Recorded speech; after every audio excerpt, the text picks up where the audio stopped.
ሰላም ውድ የዩቲዩብ ቤተሰቦቻችን እንዴት ናችሁ? እኔ ደህና ነኝ።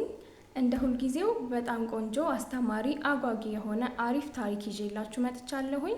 መጨረሻው ድረስ አብራችሁኝ በትዕግስት ቆዩ፣ ትማሩበታላችሁ። አሪፍ ታሪክ ነው። ስለ ቆይታችሁ፣ ስለ አብሮነታችሁ፣ ስለምትከታተሉኝ ከልብ አመሰግናለሁ። መጨረሻው ድረስ አብራችሁኝ ቆዩ። ወደ ታሪካችን። በጥንታዊቷና በጭጋጋማዋ የመጋቢት ምድር ማዕከል ውስጥ የሚገኘው ሚስጥራዊ የጨለማ ሸለቆ ከብዙ ዘመናት ጀምሮ በማንም ዘንድ ያልተደፈረና የራሱ የሆነ የማይታወቅ ሕግ ያለው ታላቅ ስፍራ ነበር። በዚህ ስፍራ ውስጥ የሚኖሩ የአካባቢው ነዋሪዎች ከትውልድ ወደ ትውልድ ሲተላለፍ በመጣው ጥንታዊ ተረት እያስታወሱ ምሽቱን በወደቀ ቁጥር ደጃፋቸውን አጥብቀው ይዘጋሉ።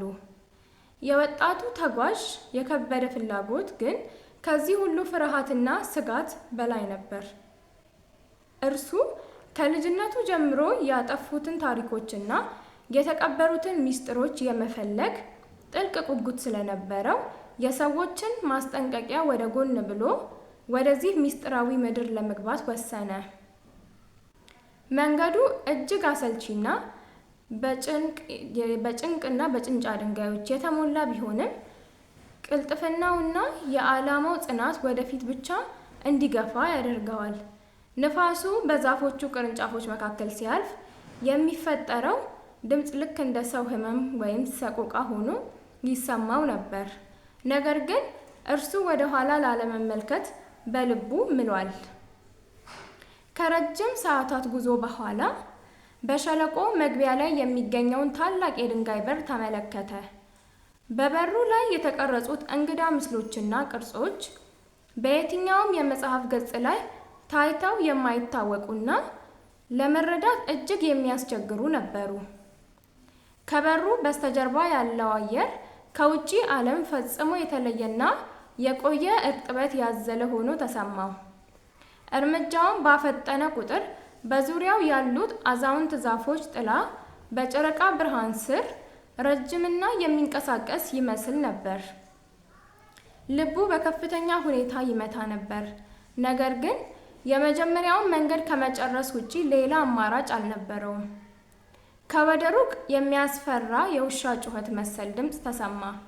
ይህ ድምፅ በሸለቆ ውስጥ ባሉት ድንጋዮች ተንጸባርቆ ሲመጣ የፍርሃት ስሜት በሰውነት ውስጥ እንዲሰራጭ አደረገ። ወደ ውስጥ እየገባ በሄደ ቁጥር መንገዱ ይበልጥ ጠባብና ጨለማ እየሆነ መጣ። በመንገዱ ግራና ቀኝ ባሉት በጥንታዊ ግንቦች ላይ የበቀሉት አረሞች የታሪኩን ረጅም ዕድሜ ይመሰክራሉ። ተጓዡ እጁን ወደፊት ዘርግቶ መንገዱን እየዳሰሰ በዝግታ መጓዙን ቀጠለ። በድንገት ከፊት ለፊት ትንሽ ብርሃን ፈነጠቀች። ያቺ ብርሃን ተስፋን ያባሰረች ብትመስልም ይበልጥ ወደ ሚስጥሩ ጥልቀት የሚወስድ የመጨረሻ በር መክፈቻ ነበረች። አየሩ ይበልጥ እየቀዘቀዘ መጣ። የደከመው አካል እንዲያርፍ ቢጠይቀውም የውስጡ የሴራና የሚስጥር ጥማት ግን እረፍት ከለከለው። በዚህ መንገድ ውስጥ የሚያጋጥመውን ማንኛውንም ነገር የህይወቱ አቅጣጫ ሙሉ በሙሉ እንደሚለውጥ ያውቅ ነበር። የብርሃኑ ምንጭ ወደሚገኝበት ስፍራ ደረሰና በቀጥታ ቆመ። ከዚያም ቦታ ላይ በድንጋይ ላይ የተቀረጸ ታላቅ የውሃ ገንዳ ይገኛል። የውሃው ቀለም እጅግ ጥቁርና ምንም አይነት ነጸብራቅ የማያሳይ ነበር። ተጓዡ ወደ ውሃው ጠጋ ብሎ ሲመለከት በውስጡ የሚንቀሳቀሱ እንግዳ ጥላዎችን አስተዋለ። እነዚህ ጥላዎች የሰውን ቅርጽ የሚመስል ነገር ግን እጅግ ፈጣንና የማይጨበጡ ነበሩ። እጁ ወደ ውሃው ለመስደድ ሲሞክር ከጀርባው አንድ ደረቅና ቀዝቃዛ ድምፅ ተሰማ። ያ ድምፅ አንዱ ጥንታዊ ጠባቂ ድምፅ እንደነበረ ወዲያውኑ ተረዳ። ወደ ኋላው ሲዞር ረጅም ጥቁር ልብስ የለበሰና ፊቱ በጨለማ የተሸፈነ ሰው ቆሞ አየ። ያ እንግዳ ሰው ያለምንም እንቅስቃሴ በጸጥታ ይቃኘው ነበር። ከተወሰኑ ደቂቃዎች እርስ በርስ የመተያየት ጸጥታ በኋላ እንግዳው ሰው በዝግታ መናገር ጀመረ። ንግግሩም የዚህን ሸለቆ ታሪክና በውስጡ የተቀበረውን ታላቅ ኃይልን የሚያስረዳ ነበር። ተጓዡ ይህንን ታሪክ ሲሰማ የፈለገው ነገር በቀላሉ የሚገኝ እንዳልሆነ፣ ትልቅ መስዋዕትነትን እንደሚጠይቀው ተገነዘበ። አሁን ወደ ኋላ የመመለስ መብት ሙሉ በሙሉ ተነጥቋል። ጉዞው አዲስ ምዕራፍ ሊጀምር እንደሆነ፣ ከፊቱ የሚጠብቁትን ፈተናዎች እጅግ ከባድ እንደሆኑ አወቀ። በሸለቆ ውስጥ ያለው አየር ይበልጥ እየከበደና እየጠበበ መጣ። እንግዳው ሰው እጁን ወደ ላይ በማንሳት በዙሪያው ያሉትን የድንጋይ ግንቦች እንዲንቀሳቀሱ አደረገ። ግንቦቹ በታላቅ ድምፅ እየተንሸራተቱ አዲስ የመሬት ስር መንገድ ከፈቱ። ያ መንገድ ወደ ጥልቅ የከርሰ ምድር ክፍሎች የሚወስድ ነበረ። ተጓዡ ያለምንም ፍርሃት የመጀመሪያውን እርምጃ ወደ አዲስ መንገዱ አደረገ። በዚህ መልኩ የዚህ ምስጢራዊ ጉዞ የመጀመሪያው ክፍል ተጀመረ። በከርሰ ምድሩ ውስጥ ያለው የድንጋይ መተላለፊያ ከቀደመው የሸለቆ ክፍል ይበልጥ ቀዝቃዛና ጨለማ የሰፈነበት ነበር። የወጣቱ ተኳሽ እርምጃም በጥንታዊ የድንጋይ ንጣፍ ላይ ሲያርፍ የሚፈጥሩት የአስተጋቢ በረጅሙ መተላለፊያ ውስጥ እየተዘዋወረ ወደ ኋላ ይመለስ ነበር። በግድግዳዎቹ ላይ በብረት ማዕድን በተሰሩ መያዣዎች ላይ የተቀመጡት ጥንታዊ የመብራት እንጨቶች በድንገት ያለምንም እሳት በራሳቸው አረንጓዴ ቀለም ያለው ብርሃንን ማመንጨት ጀመሩ። ይህ አረንጓዴ ብርሃን በአየር ውስጥ የሚንሳፈፉትን ጥቃቅን የደመና ብናኞችን በግልጽ ያሳያል። ተጓዡ በዙሪያው ያለው እንግዳ አካባቢ አየር እየተመለከተ ወደ ታች የሚወርዱትን ደረጃዎች መቁጠር ጀመረ። ደረጃዎቹ ማለቂያ የሌላቸው ይመስሉ ነበር። ከታች በኩል የሚመጣው እርጥበት አዘል ንፋስ የጥንታዊ ወረቀቶችን፣ የደረቅ እጽዋትን ጠረን ይዞ ይመጣል። ይህ ጠረን በዚህ ስፍራ ውስጥ ለዘመናት የተሸሸገ ብዙ የጽሑፍ መዛግብት ሊኖሩ እንደሚችሉ ፍንጭ ይሰጣል። እርሱ የነበረበትን ድካም ሙሉ በሙሉ በመርሳት በጥንቃቄ እርምጃ ወደ ታች ቀጠለ።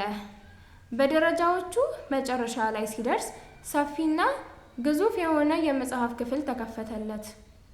የዚህ ክፍል ጣሪያ እጅግ ከፍተኛ ከመሆኑ የተነሳ የመብራቱ ብርሃን መጨረሻውን ለማየት አይበቃም። ከመሬት እስከ ጣሪያ ድረስ በተደረደሩ የድንጋይ መደርደሪያዎች ላይ በቆዳና በዛፍ ቅርፊቶች የተዘጋጁ በታውዘንድስ የሚቆጠሩ ጥንታዊ መዛግብት ተደርድረዋል። የወጣቱ ተጓዥ ዓይኖች በእስከዛሬው ሕይወት አይቷቸው የማያውቃቸውን የጽሑፍ ስብስቦች ተማረከ። ወደ አንዱ መደርደሪያ ጠጋ ብሎ አቧራ የሸፈነውን አንድ ግዙፍ መጽሐፍ በዝግታ አነሳ። የጽሑፉ ቋንቋ ከአሁኑ ዓለም ቋንቋ ፈጽሞ የተለየና የጂኦሜትሪ ቅርጾችን የሚመስል ነበር። መጽሐፉን ገልጦ ማንበብ ጀመረ። በገጾቹ መካከል የተቀመጡት ምስሎች በራሳቸው ጊዜ መንቀሳቀስና ብርሃንን ማመንጨት ጀመሩ። ይህ ክስተት ያላሰበውን አዲስ የእውቀት በር የሚከፍትለት ነበር። የመጽሐፉ ገጽ ላይ የሚንቀሳቀሱት ምስሎች የታላቁን የጥበብ ከተማ አመሰራረት፣ የጠፋችውን የቀደምት ሕዝቦች የአኗኗር ዘይቤ ያሳይ ነበር። ተጓዡ በጽሑፉ ጥልቀትና ምስጢር ውስጥ እየተዋጠ ሳለ ከክፍሉ ማዕከል አንድ ታላቅ የሰዓት ድምፅ መሰል ድምፅ ተሰማ። የድምፁ ምንጭ በክፍሉ መካከል የሚገኘው ግዙፍ የነሐስ ስራ ነበር። ያ ስራ የፕላኔቶችና የከዋክብትን እንቅስቃሴ የሚያሳይ ውስብስብ ማሽን ነበር። ማሽኑ በራሱ ጊዜ እየተሽከረከረ በግድግዳው ላይ የተለየ የብርሃን ጥላን ይሰጣል። ተጓዡ መጽሐፉን ይዞ ወደ ማሽኑ አጠገብ ጠጋ አለ። በማሽኑ ላይ የተጻፉትን ቁጥሮች፣ ምልክቶች ከመጽሐፉ ገጽ ጋር ሙሉ በሙሉ እንደሚመሳሰሉ አስተዋለ። ይህ ማሽን ሚስጥራዊውን ምድር የቀጣዩን መንገድ መክፈቻ እንደሆነ ተረዳ።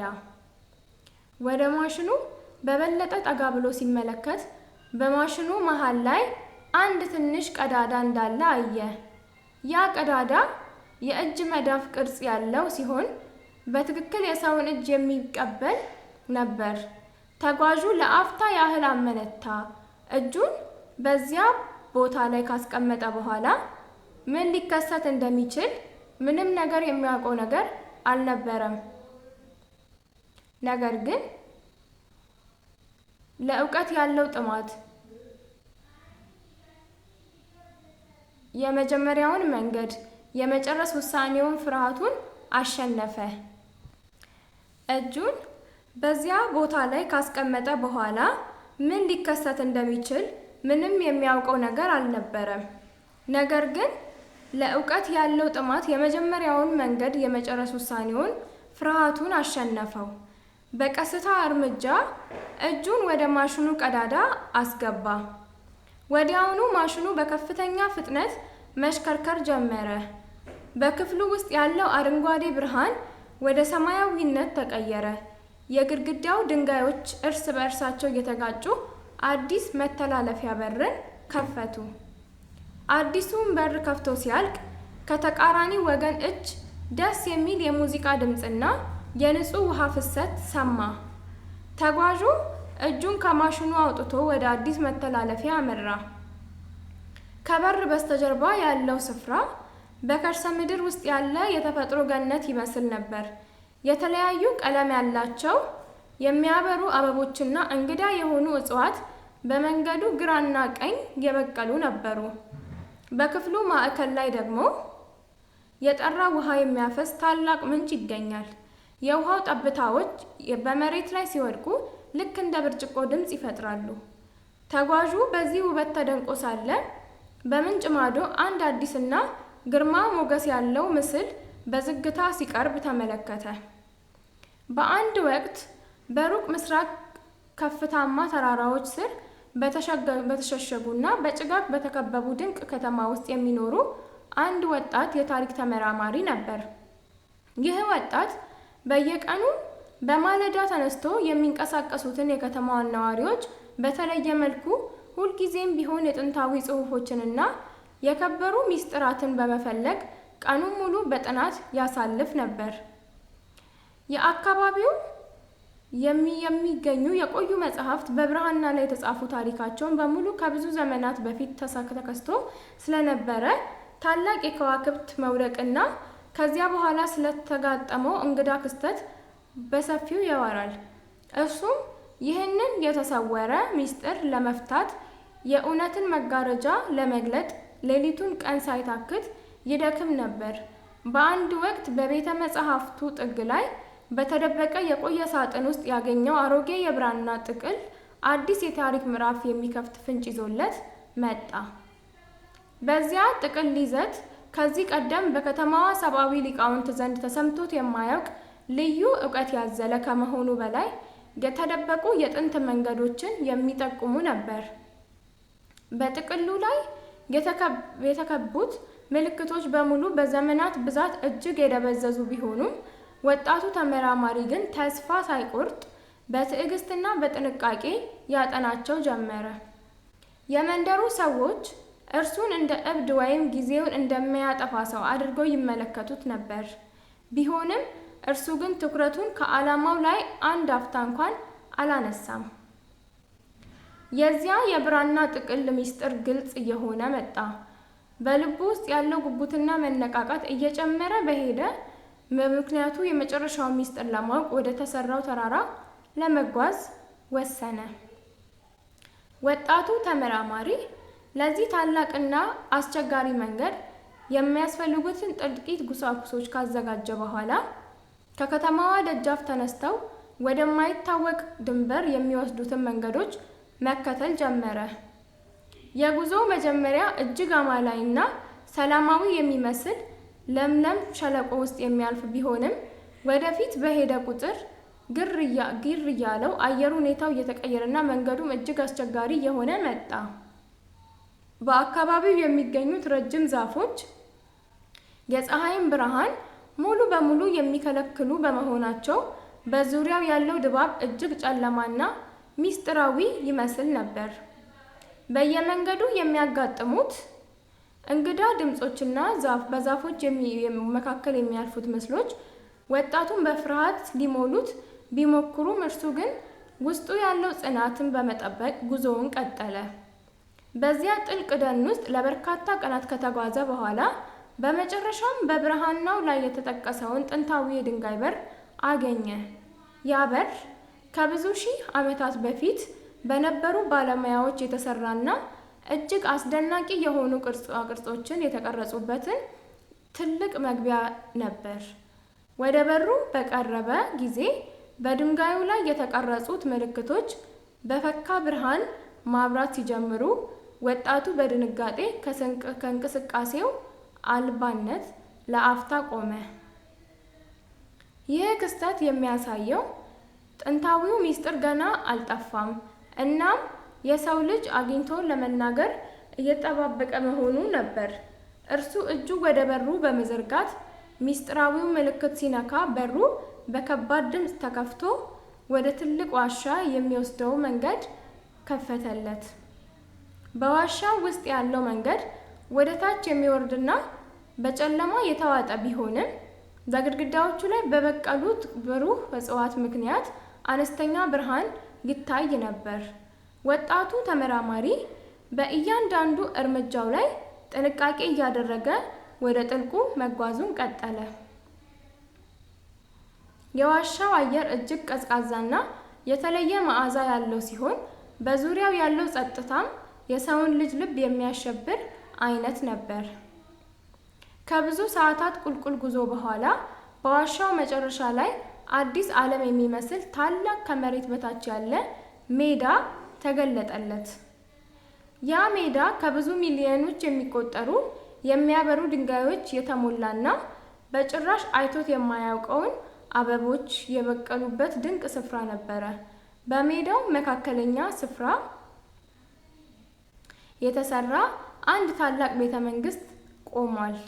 ያ ህንፃ ምንም እንኳን ለዘመናት ሰው ያልተቀመጠበትን ቢመስልም አሁንም ቢሆን ውበቱና ግርማ ሞገሱ አልቀነሰም።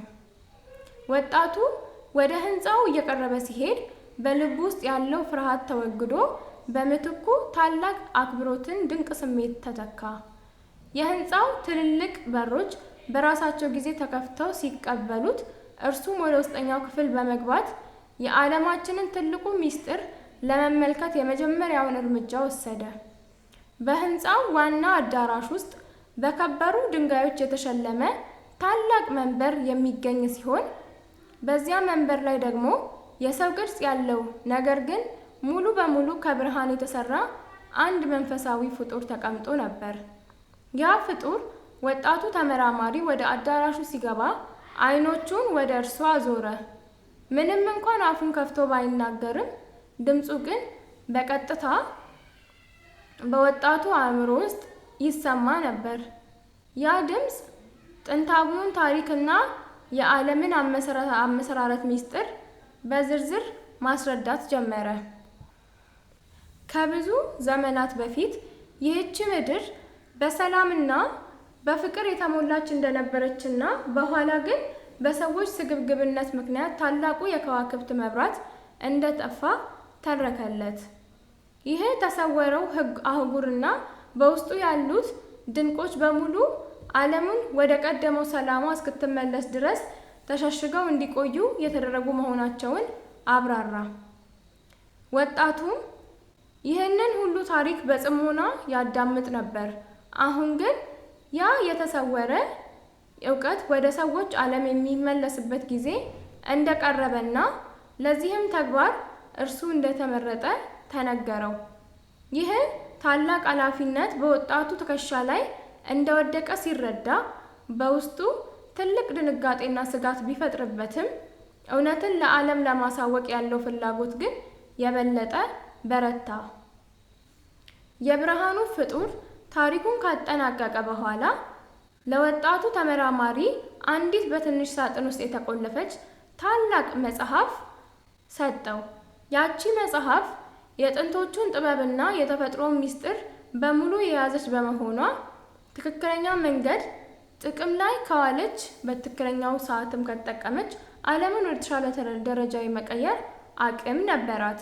ነገር ግን በሆኑ ሰዎች እጅ ከወደቀች ታላቅ ጥፋትን ልታመጣ እንደምትችል ማስጠንቀቂያ ተሰጠው። ወጣቱ መጽሐፏን በአክብሮት ተቀብሎ ከከረጢቱ ውስጥ ካስቀመጠ በኋላ ወደ ጥንታዊቷ ከተማ ተመልሶ ጉዞውን ሊጀምር ተዘጋጀ። ወደ ኋላ ተመልሶ ሲወጣ ያ ጥንታዊ ዋሻና የክርስታል ሕንፃው ቀስ በቀስ በጭጋግ እየተሸፈኑና እየረቡ መጡ። እንደ መሬት ላይ ሲመጣ የፀሐይ ብርሃን በድጋሚ ፈነጠቀለት።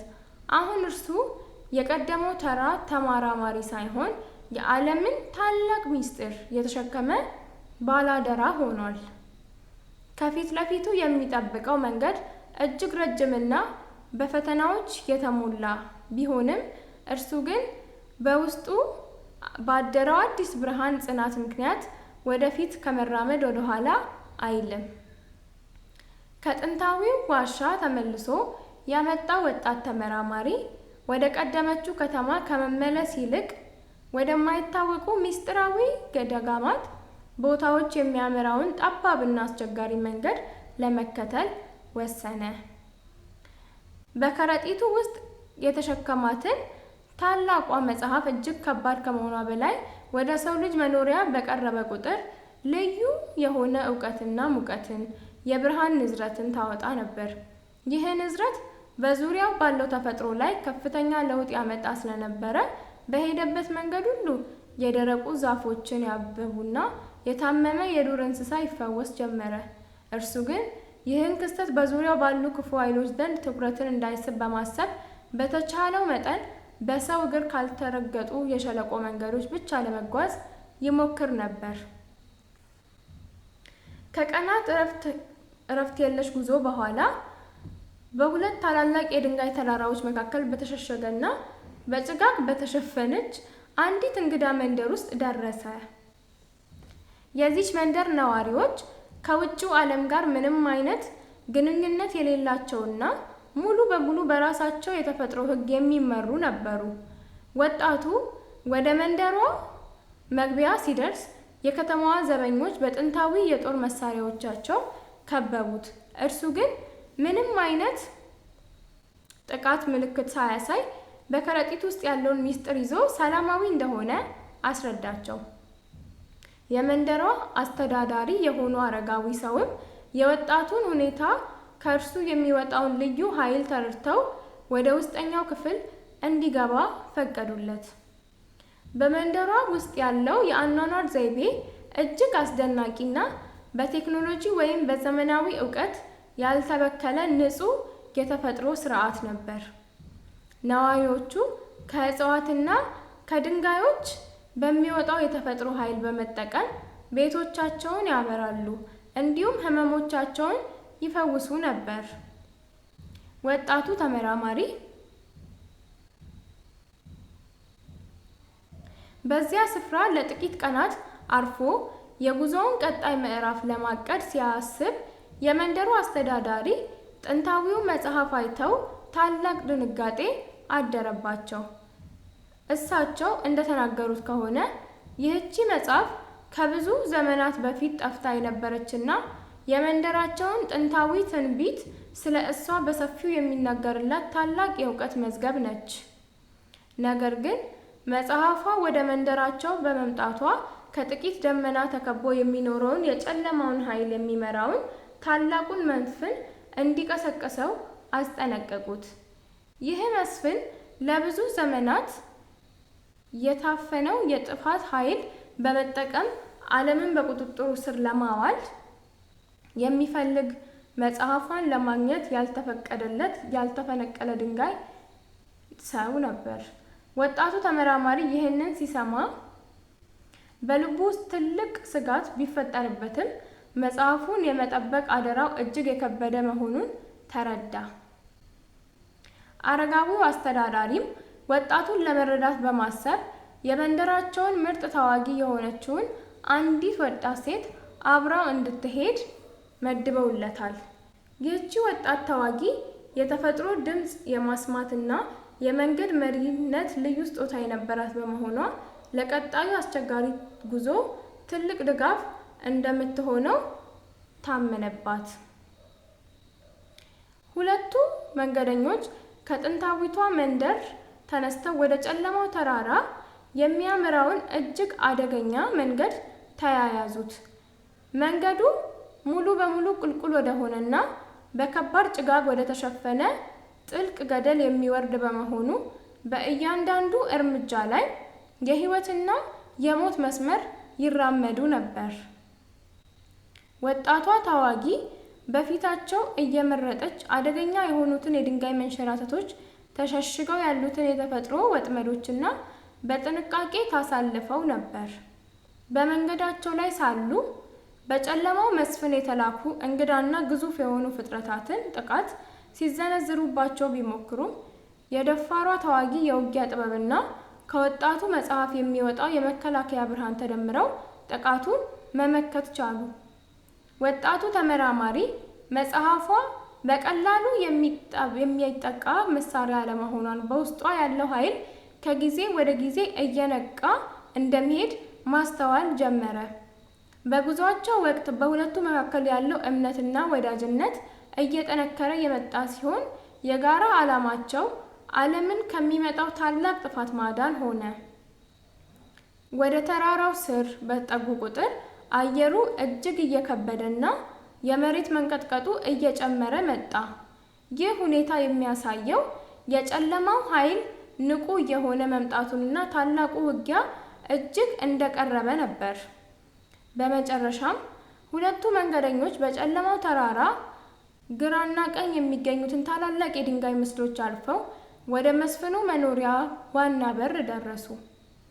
ያ ስፍራ ምንም አይነት የተፈጥሮ ሕይወት የሌለበትና በደረቁ ድንጋዮች ብቻ የተሞላ ጨለማ ቦታ ነበረ።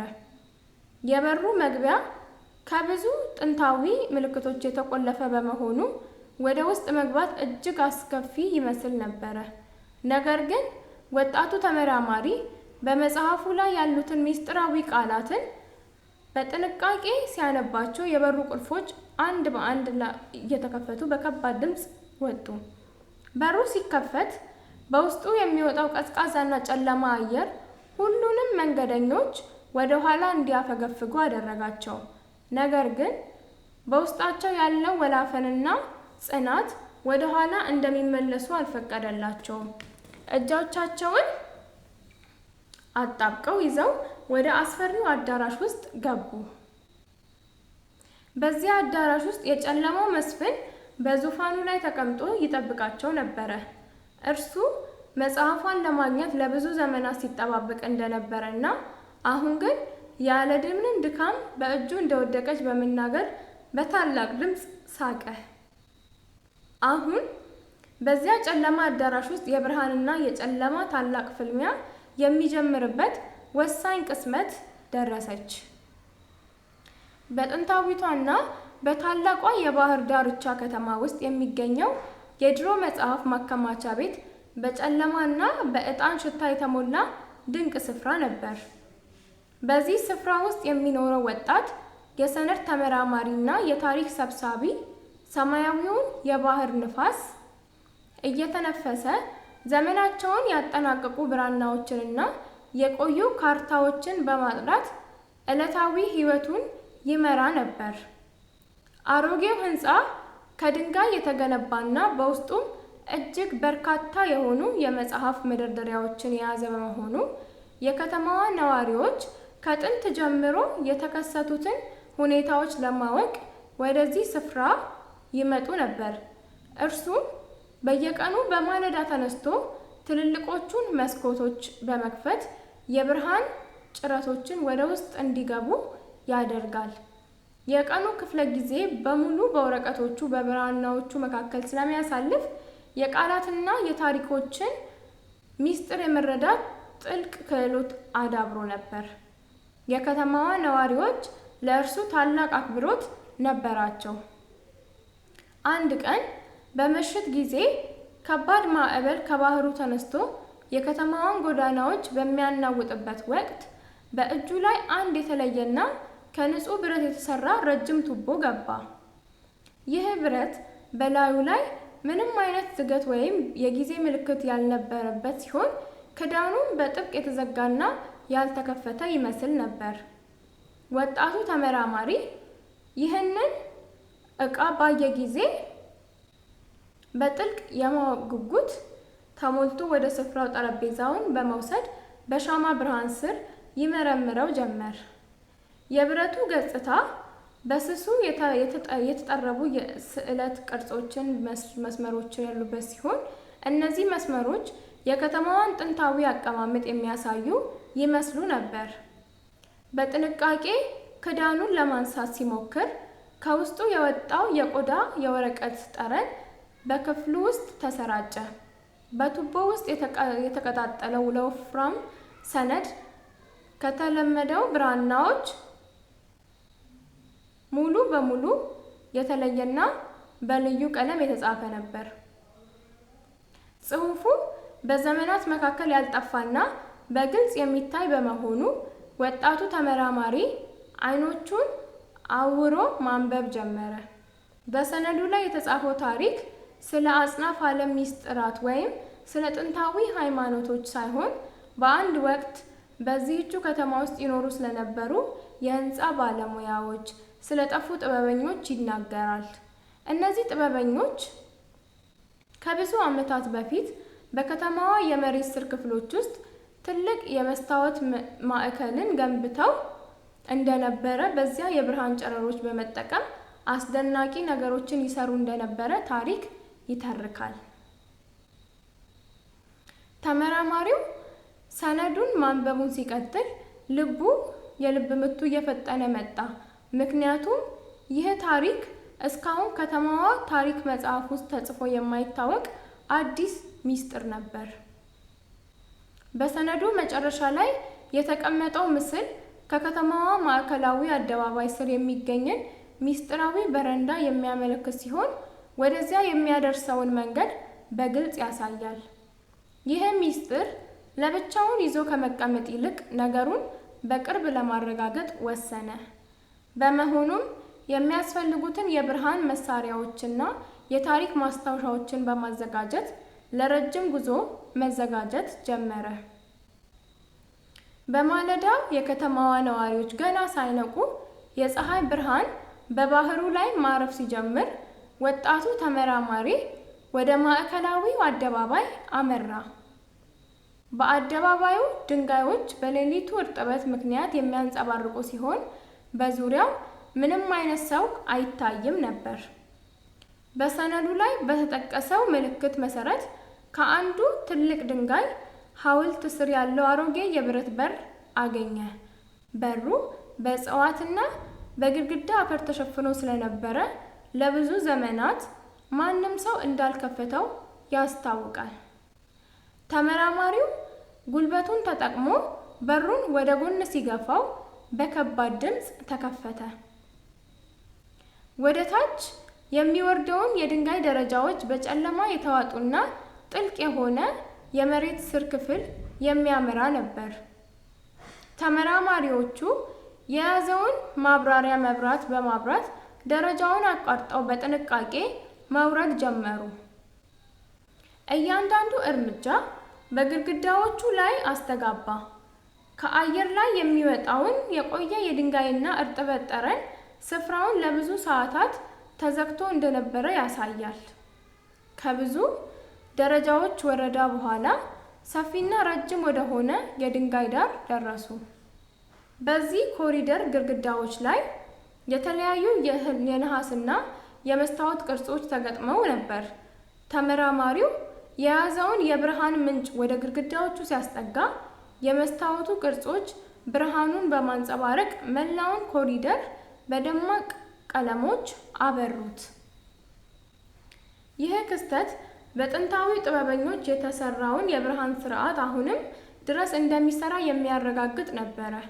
ወጣቱ ተመራማሪ በዚህ አስደናቂ የጥበብ ስራ ተደንቆ ጉዞውን ወደ ማዕከላዊ ክፍል ቀጠለ። በመሬት ስር በሚገኘው በዚያ ሰፊና አስደናቂ የመስታወት ማዕከል ውስጥ ያለው አየር ፈጽሞ ጸጥተኛና ከውጭው ዓለም የባህር ንፋስ ሙሉ በሙሉ የተለየና ልዩ ቅዝቃዜ የሰፈነበት ነበረ። ወጣቱ የታሪክ ተመራማሪ በእጁ የያዘውን የማብራሪያ ብርሃን ወደ ታችኛ ወለል እያበራ እርምጃዎቹን ቀስ እያለ ሲቀጥል በድንጋዩ ወለል ላይ የተሰሩት ውስብስብ የነሐስ የብርሃን መስመሮች ወደ ክፍሉ ማዕከል እንዲሰበሰቡ አስተዋሉ። እነዚህ መስመሮች ከጥንት ጀምሮ የነበሩ የህንፃ አወቃቀር ጥበቦችን የሚያሳዩ ከመሆናቸው በላይ የክፍሉን አየርና የሙቀት መጠን ሳይቀር በራሳቸው መንገድ የሚቆጣጠሩ የጥበብ ውጤቶች ነበሩ። ተመራማሪው በእያንዳንዱ እርምጃው ስር የሚያየውን የድንጋይ አሰራር በጥንቃቄ እየተመለከተና በማስታወሻ ደብተሩ ላይ ምልክቶቹን እያደረገ ወደ ክፍሉ መሃል ሲጠጋ በዚያ ቦታ ላይ የተቀመጡ ታላቅ የክሪስታል ጠረጴዛና በላዩ ላይ የተቀመጡት ልዩ ልዩ የብረት መሳሪያዎች ትኩረቱን ማዕከል ሆኑ። በዚህ ትልቅ የክሪስታል ጠረጴዛ ላይ የተደረደሩት መሳሪያዎች በሙሉ ከታወቁ የብረት አይነቶችም የተሰሩ ሳይሆኑ ከብርሃን ጨረሮች በመተሳሰፍና በማንጸባረቅ ረገድ ከፍተኛ ጥራት ባላቸው የብርጭቆና የክሪስታል ድብልቆች የተበጁ ነበሩ። ወጣቱ ተመራማሪ ወደ ጠረጴዛው ተጠግቶ መሳሪያዎቹን በጥንቃቄ መረመረ። በጠረጴዛው መሃል ላይ አንድ ትንሽ ክፍተትና በውስጡ የታጠፈ የነሐስ ሰሌዳ እንዳለ አየ። ይህ ሰሌዳ በጥንታዊ የጽሕፈት ስልት የተዘጋጁ በርካታ የጂኦሜትሪ ምስሎችንና የከተማዋን ከመሬት በላይ ያሉትን ትልልቅ ሕንፃዎችን አቀማመጥ የሚያሳዩ ቅርጾችን የያዘ ነበር። ተመራማሪው ጣቶቹን በሰሌዳው ላይ በተቀረጹ መስመሮች ላይ ሲያንሸራትት ከጠረጴዛው ስር የሚወጣው ስስ የብርሃን ጨረር የመላውን ክፍል ግድግዳዎች ላይ ድንቅ የሆኑ የከተማዋን ቀደምት ካርታዎች ማሳየት ጀመረ። ይህ አዲስ ክስተት ተመራማሪውን በጥልቅ አስደምሞት ሳለ በክፍሉ ጥግ ላይ የሚገኘውን ትልቅ የመስታወት በር በራሱ ጊዜ በቀስታ ወደ ጎን ተከፈተ። በበሩ በስተጀርባ የሚታየው መንገድ ወደ ሌላ አዲስና ረጅም የድንጋይ መንገድ የሚያመራ ሲሆን የመተላለፊያ ግድግዳዎቹ በሙሉ በጥቁር እብነበረድ እየተሸፈኑና በውስጣቸው የተለያዩ ቀለም ያላቸውን ብሩህ ድንጋዮች የተገጠሙበት ነበሩ። ተመራማሪዎቹ ያገኘውን አዲስ ፍንጭ ተከትሎ ወደዚህ አዲስ መንገድ ሲገባ በዙሪያው ያለው ድምፅና የንፋስ እንቅስቃሴ ሙሉ በሙሉ ተቀይሮ የውሃው ጠብታም በድንጋዩ ላይ የሚፈጥሩት ወጥ የሆነ ዜማ በየቦታው ይሰማ ጀመር። ይህ የውሃ ድምፅ ከከተማዋ ስር ከሚሰሩት የቆዩ የውሃ መስመሮች ጋር የተያያዘ እንደሆነ ተረዳ። ወደ መንገዱ ዘልቆ እየገባ ሲሄድ በግድግዳዎቹ ላይ የተቀረጹት ምስሎች ይበልጥ በግልጽና ዝርዝር መረጃዎችን የሚሰጡ እየሆኑ መጡ። ምስሎቹ የሚያሳዩት የከተማዋን ቀደምት ነዋሪዎች ከመሬት ስር በሚገኝ የውሃና የብርሃን መርከቦች አማካኝነት እንዴት የከተማዋን የዕለት ተዕለት እንቅስቃሴ ይመሩ እንደነበረና ይህም ጥበብ ከትውልድ ወደ ትውልድ ለማስተላለፍ እንዴት ይጥሩ እንደነበር ነው። ወደ መንገዱ ዘልቆ እየገባ ሲሄድ በግድግዳዎቹ ላይ የተቀረጹት ምስሎች ይበልጥ ግልጽ ዝርዝር መረጃዎችን የሚሰጡ እየሆኑ መጡ። ምስሎቹ የሚያሳዩት የከተማዋ ቀደምት ነዋሪዎች ከመሬት ስር በሚገኘው የውሃና የብርሃን መረቦች አማካኝነት እንዴት የከተማዋን የዕለት ተዕለት እንቅስቃሴ ይመሩ እንደነበረ እና ይህንን ጥበብ ከትውልድ ወደ ትውልድ ለማስተላለፍ እንዴት ይጥሩ እንደነበር ነው። ምስሎቹ እየቀረቡ እያንዳንዱ ዝርዝር ሁኔታ በማስታወሻ ላይ ማስፈሩን ቀጠለ። ይህ አዲስ ግኝት ቀደም ሲል በታሪክ መጽሐፍ ውስጥ ተጽፈው ከነበሩት ታሪኮች ሙሉ በሙሉ የሚቃረንና የከተማዋን አመሰራረት በአዲስ መነጽር እንድናይ የሚያደርገን ትልቅ ግኝት ነበር። በመንገዱ መጨረሻ ላይ ሰፊ የሆነ ሌላ ክብ ክፍል የሚገኝ ሲሆን የዚህ ክፍል ጣሪያ በከፊል ወደ ላይ ተከፍቶ ከመሬት በላይ ያለውን የከተማዋን ሰማይ በትንሹ ያሳያል። ከላይ የሚወርደው የተፈጥሮ ብርሃን በክፍሉ መሃል ላይ ባለው ትልቅ የውሃ ገንዳ ላይ ሲያርፍ፣ የውሃው ማዕበል ብርሃኑን ወደ ግድግዳው በመበተን አስደናቂ የሆነ የብርሃንና የጥላ ጨዋታን ይፈጥራል። ወጣቱ ተመራማሪ በዚህ ስፍራ ቆሞ የውሃውንና የብርሃኑን መስተጋብር ሲመለከት በጥንታውያኑ ጥበበኞች የተዘጋውን ይህን ድንቅ ሥርዓት አሁንም ቢሆን ሳይበላሽና ሳይቋረጥ እንደሚሰራ በጥልቀት ተገነዘበ። በታላቋ የከተማይቱ መሃል በሚገኘው አሮጌውና ግዙፍ የነጋዴዎች መሰባሰቢያ ሕንፃ ውስጥ የከተማዎቹን የቆዩ የብራና መዝገቦችና ሚስጥራዊ የንግድ ሰነዶች በሺዎች የሚቆጠሩ ሰዎች ታሪክን አቅፈው ይዘዋል። የዚህ ሕንፃ ስር ባሉ ጨለማ ክፍሎች ውስጥ የሚሰሩ አዛውንት የጸሐፊ በቀን በቀን ተሌት ድካማቸው ባለሀብቶች ታሪክና የሀብት ምንጭ የሚመዘግብ ሲሆን፣ የዚያ ከተማ ሰዎች በየቀኑ የሚያደርጉት የንግድ እንቅስቃሴ በዝርዝር የመመዝገብ ግዴታ ነበረባቸው። የሕንፃው ግድግዳዎች በሙሉ ከከባድ ድንጋይ የተገነቡ ከመሆናቸው በላይ በውስጣቸው የተደበቁ በርካታ ሚስጥራዊ መተላለፊያዎችና የጎንዮሽ ክፍሎች የነበሩ ሲሆን፣ የእነዚህ ክፍሎች ሚስጥር በየወቅቱ ጥቂት አረጋውያን ብቻ ነበሩ። በዚያ ደማቅና ግዙፍ ከተማ ውስጥ የሚኖሩ ሰዎች በየቀኑ አዳዲስ የንግድ ስምምነትን የሚያደርጉ ሲሆን፣ የከተማዋን ታሪክ መስመር የሚቀይሩ ታላላቅ ውሳኔዎችን የሚወስኑ በዚህ ታሪካዊ ሕንፃ ውስጥ በሚደረጉ ሚስጥራዊ ስብሰባዎች እንደነበር ይነገራል።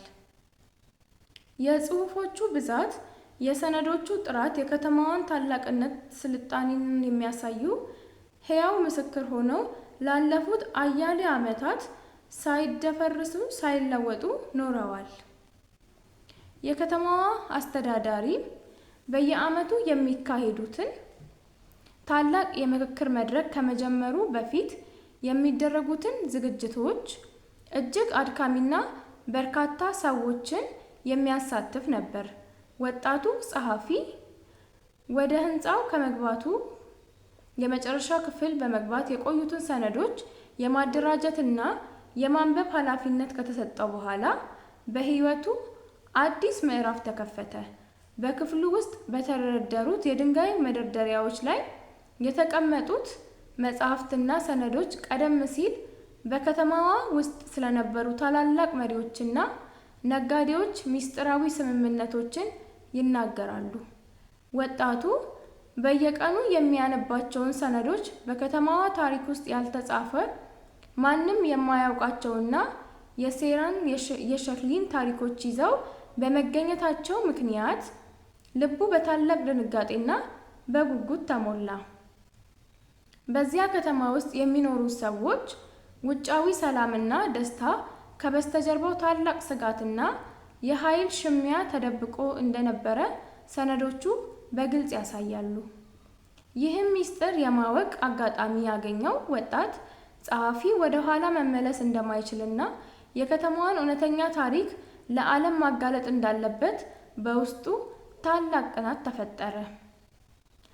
በከተማዋ ውስጥ የሚገኙት ሰፊ መንገዶች በየቀኑ በሺዎች የሚቆጠሩ ነጋዴዎችና አላፊ እንግዳዎችን የሚጨናነቁ ሲሆን፣ የታላቁ ሕንፃ ደወል በየሰዓቱ በሚደወልበት ጊዜ የከተማዋ እንቅስቃሴ ለአፍታ ይቆማል።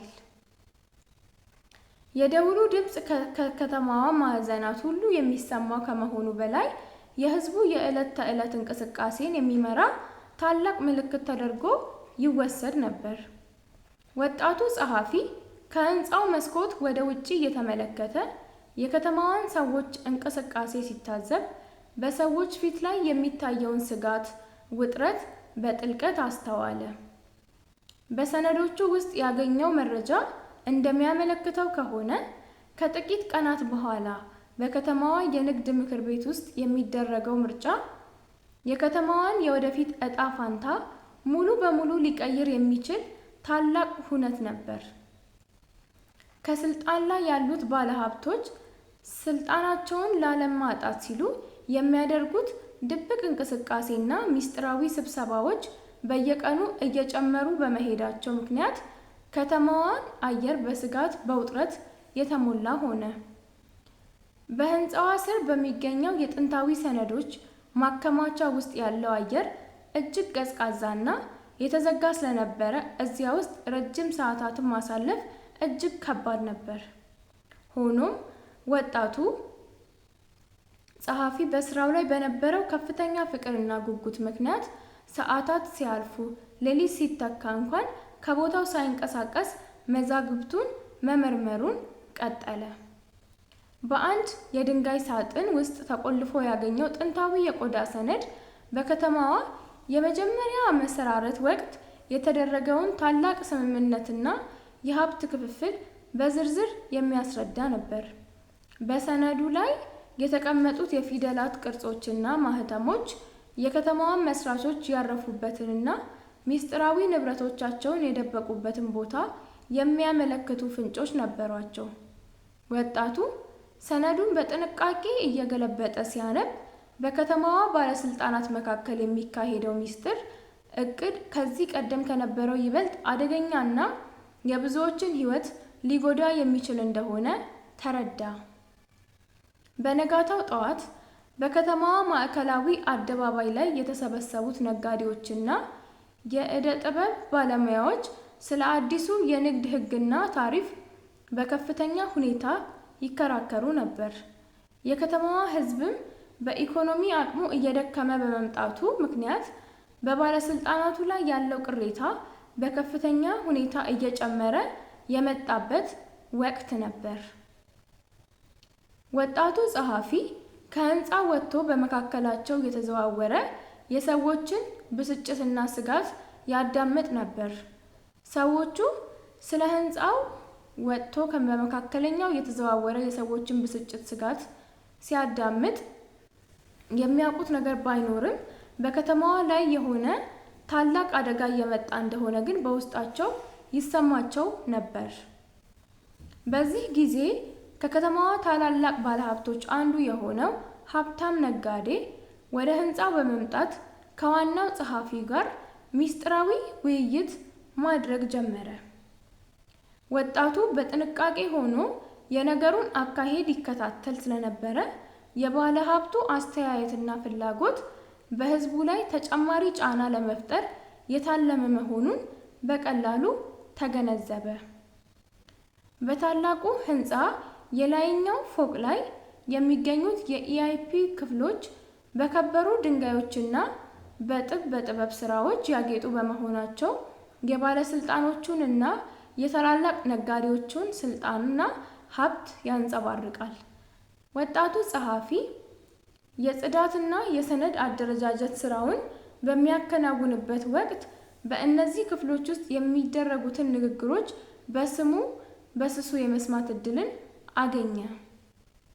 ባለስልጣናቱ የከተማዋን የታሪክ ሰነዶች በመለወጥና አዳዲስ ህጎችን በማውጣት የራሳቸውን ጥቅም ለማስጠበቅ የሚያደርጉት ጥረት የመጨረሻ ደረጃ ላይ ነበር። ይህንን ድብቅ ሴራ ያወቀው ወጣት በራሱ ላይ ሊደርስ የሚችለውን አደጋ እያወቀ እንኳን እውነቱን ለማውጣትና ሰነዶቹን ለመጠበቅ ወሰነ።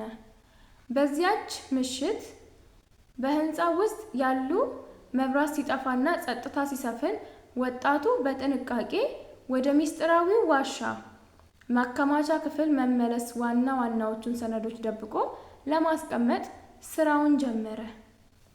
የከተማዋ ጥንታዊ ታሪክ የሚያስረዳው ይህችን ቦታ በጥበብ ንድፍ የበለጸገች ማዕከል የነበረች መሆኗን ነው። ሆኖም ግን ባለፉት ጥቂት አስርት ዓመታት ውስጥ በስልጣን ላይ የመጡት መሪዎች ከተማዋን ወደ ግል ጥቅማቸው መቀየር አድርጓቸዋል። ወጣቱ ጸሐፊ በሰነዶቹ ውስጥ ባገኘው መረጃ መሰረት በከተማዋ ስር የሚገኙትን ጥንታዊ የውሃና የፍሳሽ መተላለፊያ መስመሮች እንኳን ሳይቀሩ ለሚስጥራዊ ስብሰባዎቻቸው ለሀብት ድብቅ ማጓጓዣነት ይገለገሏቸው ነበር። እነዚህ መተላለፊያዎች የሚያስረዱት ካርታዎች በህንፃ ውስጥ በሚገኘው ሚስጥራዊ የድንጋይ ሳጥን ውስጥ ተቆልፈው የተቀመጡ በመሆናቸው ማንም ሰው በቀላሉ ሊያገኛቸው አይችልም ነበር።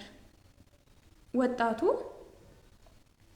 ካርታዎቹን በተመለከተ ጊዜ የከተማዋ አቀማመጥና አወቃቀር ቀደም ሲል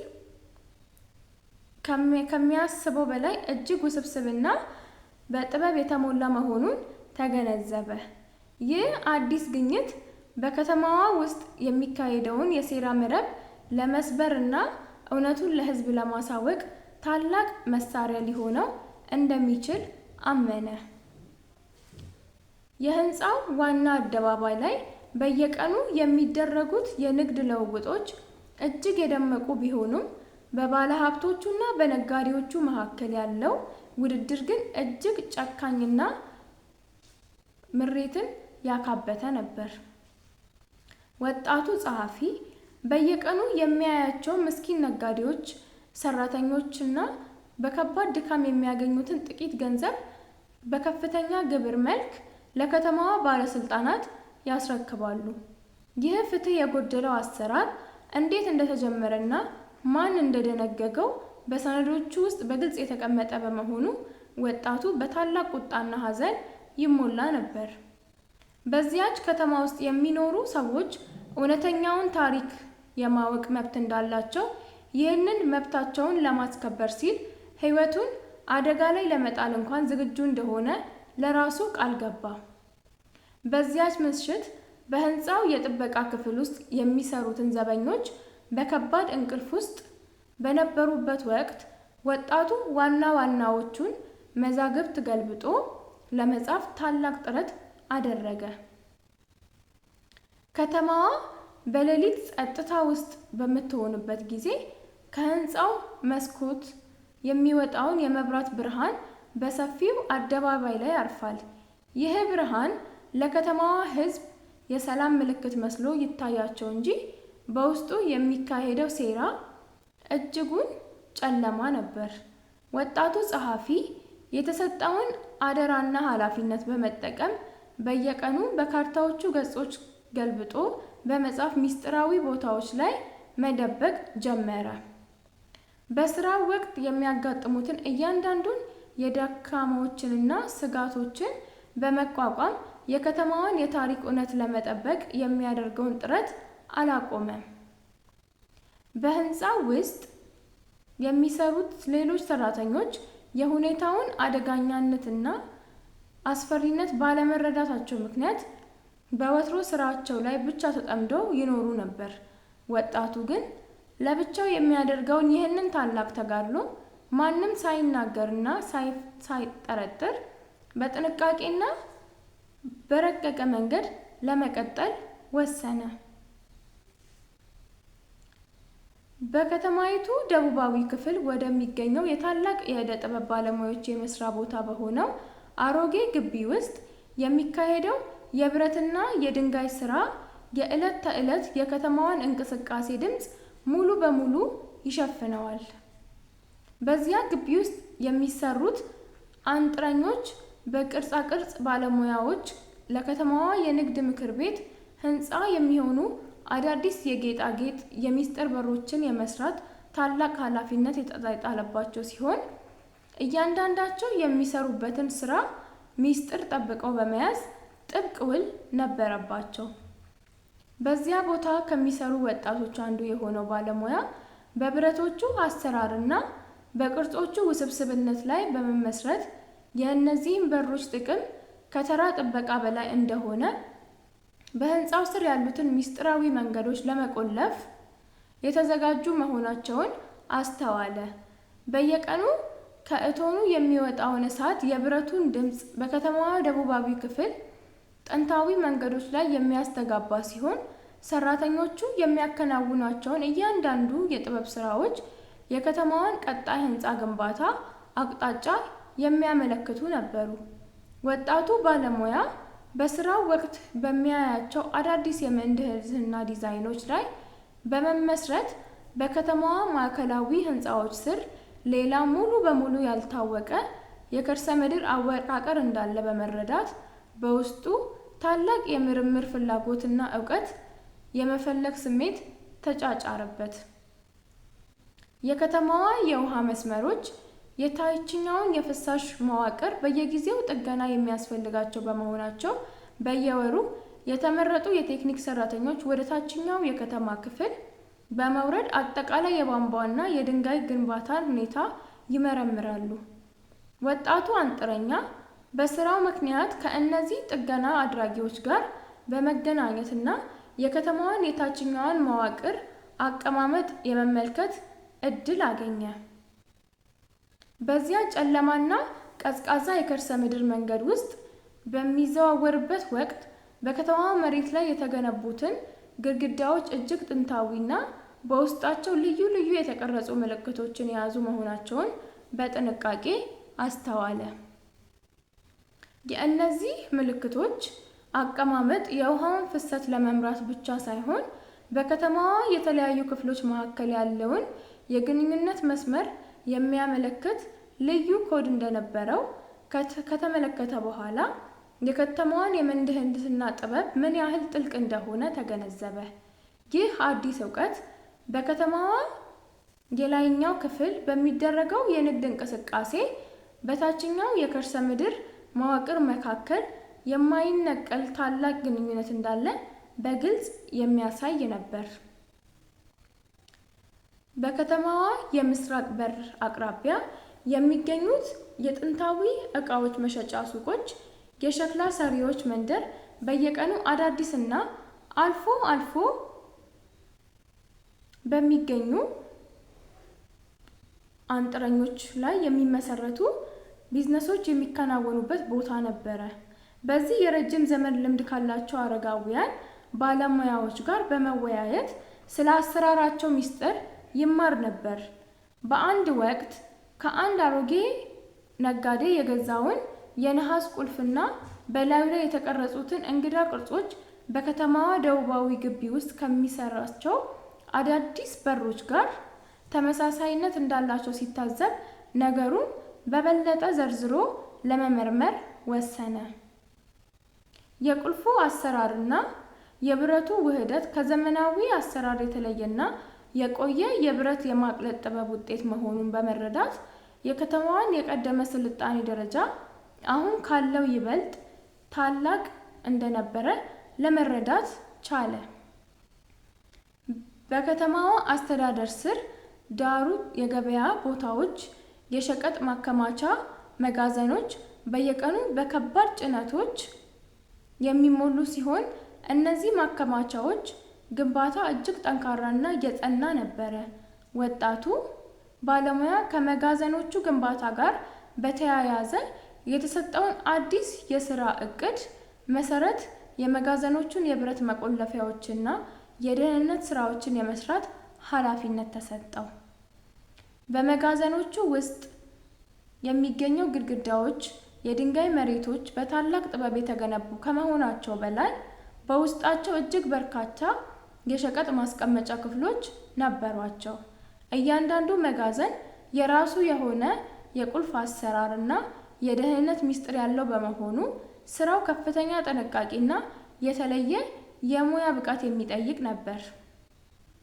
ወጣቱ በእነዚህ መጋዘኖች ውስጥ የሚሰሩትን አዳዲስ አሰራሮች በማጥናትና የደህንነት ስርዓቶችን በማስተካከል ረጅም ጊዜ ያሳለፈ ሲሆን ይህም ስለ ከተማዋ የሀብት አያያዝ አዲስ እይታን ሰጠው። በየሳምንቱ አጋማሽ ላይ በከተማዋ የጥበብ አደባባይ የሚሰበሰቡበት ወጣት ባለሙያዎችና አርክቴክቶች ስለ ከተማዋ የወደፊት ህንፃ ግንባታ አዳዲስ የንድፍ ዘዴዎችን በሰፊው ይወያያሉ።